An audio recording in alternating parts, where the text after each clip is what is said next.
السلام علیکم ورحمۃ اللہ وبرکاتہ۔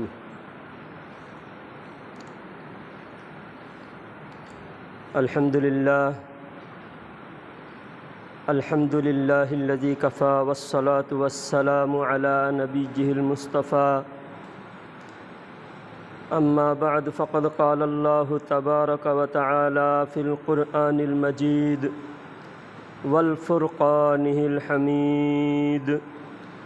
اعوذ باللہ من الشیطان الرجیم۔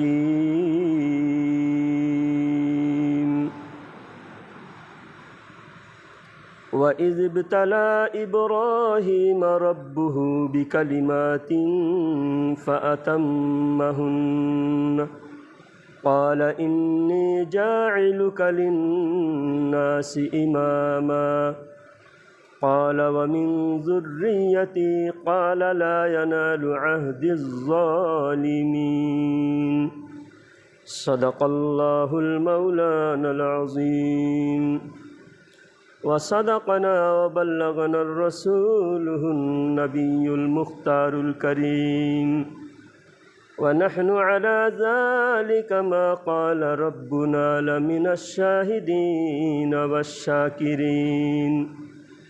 بلغ العلا بکمالہ کشف الدجى بجمالہ، حسنت جمیع خصالہ صلوا علیہ وآلہ۔ سب سے پہلے ہم سب مل کر ہمارے آقا دو جہاں کے مولا مدنی تاجدار احمد مختار جناب محمد مصطفیٰ صلی اللہ تعالی علیہ وسلم کے بارگاہ اقدس میں عقیدت و محبت کے ساتھ درود و سلام کا نذرانہ پیش فرمائے۔ اللہم صلی علی سیدنا مولانا محمد وعلی آل سیدنا و مولانا محمد وبارک وسلم صلاۃ و سلاما علیک یا رسول اللہ صلی اللہ تعالی علیہ وسلم۔ محترم حضرات، حج کا مہینہ شروع ہونے جا رہا ہے اور حضرت ابراہیم علیہ السلام کی قربانی کی عظیم شاندار یادگار موقع، حضرت ابراہیم علیہ السلام کی سنت کو ادا کرنے کا وقت آ رہا ہے۔ اس لیے حضرت ابراہیم علیہ السلام ہمارے باپ ہیں، اور قرآن میں اللہ تعالیٰ نے فرمایا ملت ابیکم ابراہیم هو سماکم المسلمین۔ اللہ تعالیٰ قرآن پاک میں فرماتا ہے ابراہیم علیہ السلام تمہارے باپ ہیں اور انہوں نے تمہارا نام مسلمان رکھا۔ تو ہم جو مسلمان ہیں، ہمارا مسلمان نام کس نے رکھا؟ حضرت ابراہیم علیہ السلام نے رکھا۔ یہ نام رکھنا مسلمان ایک شان والا نام ہے، اور مسلمانوں کی یہ شان ہے، اس نام کی برکت سے مسلمانوں نے 800 سال تک بھارت کی دھرتی پر حکومت کیا، اور پوری دنیا میں اسلام کا ڈنکا بج رہا تھا۔ جب تک مسلمان اسلام کی تعلیمات پر عمل کیا، قرآن کو ہر جگہ اپنے نظر کے سامنے رکھا اور قرآن کی اہمیت دی، تو ساری دنیا میں اسلام کا ڈنکا بج رہا تھا اور اسلام کے ماننے والوں کی عزت تھی۔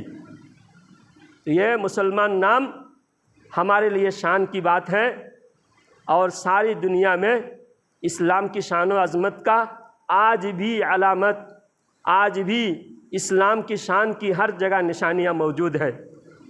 ان بزرگوں نے اسلام کی شان کو بڑھایا، انہی بزرگوں کو آج غلط ثابت کر کے لوگ کہہ رہے ہیں ہم اسلام کو آگے بڑھائیں گے۔